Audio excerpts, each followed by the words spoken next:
To start at the very beginning, we'll tell you a bit about British Land. We have the remit over the 53 acres here. And as a business, we're very long established, FTSE listed, and best known for commercial real estate. We operate what we call campuses. These are mixed-use districts, and our profile is probably best known for creating really impressive commercial buildings, things like the Cheese Grater in the city. And if you look across our portfolio, it includes some very high-profile international businesses, Visa, UBS, JLL, a real diverse mix. We also have a very strong track record in residential property. Canada Water, our ambition is to create about 3,000 homes through the course of the next decade. And other schemes that we have underway include things like Aldgate Place. We're building out a second phase of a large scheme there as a build-to-rent development completing next year. So the Canada Water Masterplan, what is it? Well, firstly, it's a very significant part of SE16 within the Rotherhithe Peninsula. I think many of you live locally, so it's really great to have you here to tell you what we are creating. The big headline stats. So it's 53 acres in scale. Through the course of the scheme, we're putting in 16 completely new streets. Within that, a brand new high street, the first time that's happened in a generation, and 1 million square feet of new leisure space, food and beverage space, and 2 million square feet of office space. In about a decade's time, by day, it will create space for about 20,000 jobs, workers by day, and about 7,000 new residents into Rotherhithe within the residential that we're building. We're planting over 1,200 trees and creating over 12 acres of new public space for everyone in SE16 to enjoy. Social cohesion is really important to us. Obviously, Canada Water is a very well-established location already. It's not a regeneration because Canada Water and SE16 is already so well established. We like to call it a rejuvenation, stitching into the local community and really adding some very beneficial public realm to this part of London. Transport, I think, is so key to this area, and it's remarkable how such a well-connected place actually is not as well known as it should be across London. We're super lucky. We've got the Jubilee line, obviously, but also the London Overground, which gives a north-south connection across London. And obviously, just 2 stops to London Bridge. So it really is superbly connected. This image here, so it shows the full extent of the master plan area. And we are very lucky, I'm sure, as local residents, you're fully aware of the excellent green space and amenity we have on our doorstep already. Southwark Park to the left, Russia Dock Woodlands to the right, and we have the legacy of the docking heritage in this area, shipping, predominantly the timber trade. A nice bit of intel about this building actually, the former dock offices. So when this was used for the timber trade, these buildings were where the tradespeople would come and register their cargo. In more recent times, actually, this exact space was used by Damien Hirst, the artist, in the 90s before he shot to super fame and wealth. So we've got a bit of an artistic heritage as well. So the change is going to be, it's going to transform this part of London. This is how it roughly looks now, and this is what it will become in about 10 years' time. We have a real mix of building types and identities, and intentionally we're engaging with a variety of architects across the scheme, so it won't feel just like a generic new place.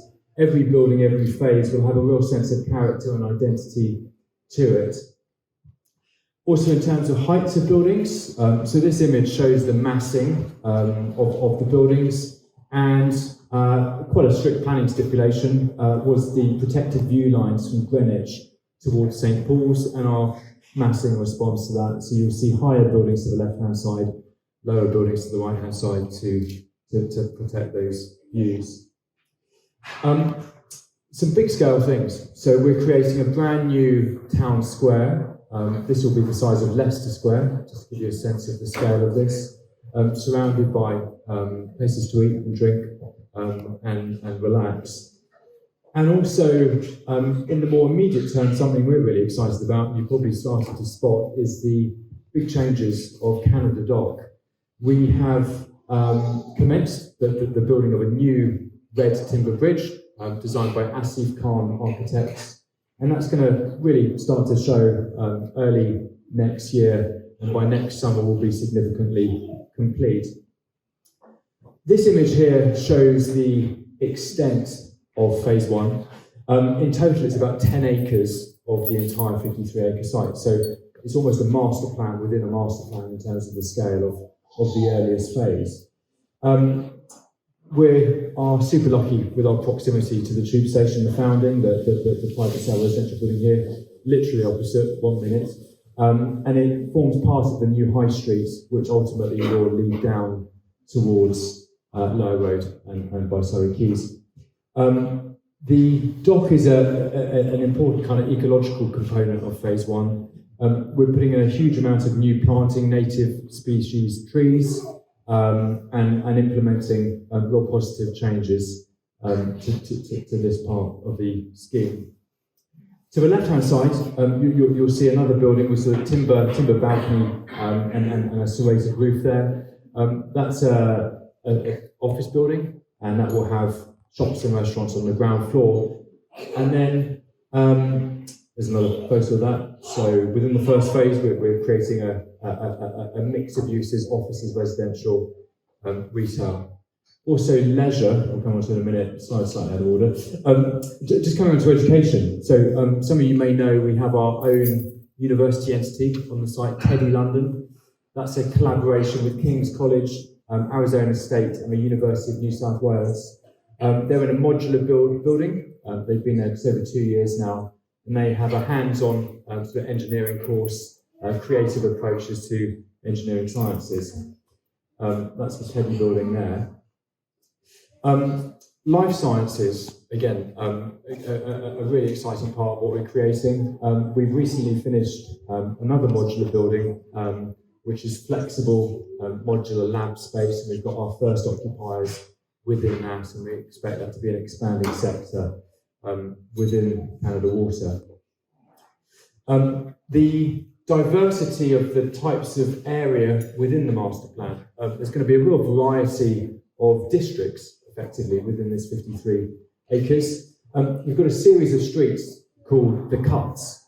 These are intended as Bermondsey style, quite intentionally intimate streets to give it kind of a heritage feel for smaller independent retailers and operators, and bigger scale things as well. The Printworks building, which I'm sure many of you know, this forms our second phase. We've got planning permission to create a global headquarters style office building, but we're actually resubmitting planning permission to retain the cultural element, so we'll get the best of both worlds from this building, retaining the cultural piece, but also we're expanding and improving the building to house a large occupier in due course. Culture obviously is a big part of SE16, and it's something we really intend to build upon and leverage. Here's a snapshot of how that building ultimately will look, the office part of that. Directly next door to the Printworks, we've recently had planning approval for a 3.5 acre park. So again, a big piece of green infrastructure for Rotherhithe. And that sits alongside the huge expanses of green space that we already benefit: Southwark Park, Rushdot Woodlands, and also the expanses of water. Sustainability, obviously, increasing importance. And we have the ability here, because of the scale of what we're doing, to trial all kinds of exciting new technologies. Things like an all-electric approach, also trialing technology with earth-friendly concrete, using heat, waste energy from commercial buildings to get more better efficiencies across residential buildings also. Also biodiversity, so over 1,200 trees and things like increasing the planting in the dock, even at the earliest stages. There's a snapshot again of how the dock will look pretty quickly. And then coming on to the wellness piece. So as part of phase one, we are creating a brand new leisure centre for Southwark. It will be a Southwark facility. This will contain 2 swimming pools, a 25-metre pool, also an additional 20-metre learner pool, huge gym and sports facilities within that also. All of this will be completing about the end of next year, so it's going to change pretty rapidly. The founding. So the founding is our first private sale residential building that we'll be delivering. Again, this will be ready end of next year. It's the best located of any of the residential buildings insofar as it's the closest to the tube station. There's 1 minute across the road to the tube. And it's a special building. It's designed by Allies and Morrison's architects, and it's a flagship. It's a change to London skyline. And because of our low-rise geography to the west, it has really exceptional views. The interiors, and we've got 2 show apartments here, which you're very welcome to have a browse through. We've got a 1-bedroom over to this side, and then behind the screen we've got we've got a 1-bed to this side and a 2-bed over there. The majority of apartments have balconies, and the majority of them have really impressive views in all directions. The entrance to the building will be impressive. It's got a dual-height reception lobby and a variety of resident space also. The interiors have been designed by Conran and Partners. They're a very well-known, established design house.